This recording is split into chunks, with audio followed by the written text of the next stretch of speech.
ரொம்ப முக்கியமான விஷயம் என்னன்னா, மாரி செல்வராஜ் அப்படிங்கிற ஒருத்தனை முழுமையா நம்பலாம் அப்படிங்கிற இடத்துக்கு தமிழ் சமூகம் வந்திருக்குல்ல, இதுதான் என்னோட பெரிய வெற்றியா நான் பார்க்குறேன். ஏன்னா ஒருவேளை இந்த படத்திலையும் நிறைய பிரச்சனைகள் இருக்கு அப்படின்னு சொல்லக்கூடியவங்க என்ன சொல்றேன், எஸ் எனக்கு அவங்க வேணும். ஏன்னா அவங்களையும் கைப்பற்றதான் என்னோட நோக்கம். அவங்களையும் கைப்பற்றுறதுக்கான படங்களை எடுக்க ட்ரை பண்ணுவேன்.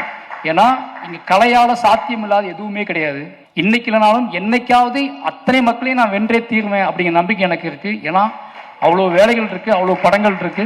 மாரி செல்வராஜுங்க அவன் யாருன்னு தெரிஞ்சுக்கிறதுக்காக எடுக்கப்பட்ட படம் தான் வாழை.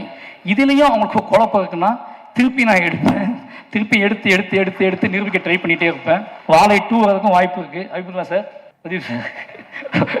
தூங்கிட்டார் நினைக்கிறேன். சொல்ல வேண்டிய கதை நிறைய இருக்குது. சும்மா வாழை 2 வரும். வாழை நான் வந்து சிவரஞ்சனை வச்சே எடுப்பேன், பொன்வேல் வச்சே எடுப்பேன். ஏன்னு கேட்டிங்கன்னா இதுக்கு பின்னாடி ஒரு கதை இருக்குல்ல, அது உங்களை இன்னும் பயங்கரமாக என்னை புரிஞ்சுக்கிறதுக்கு வழிவகுக்கும். ரொம்ப நன்றி.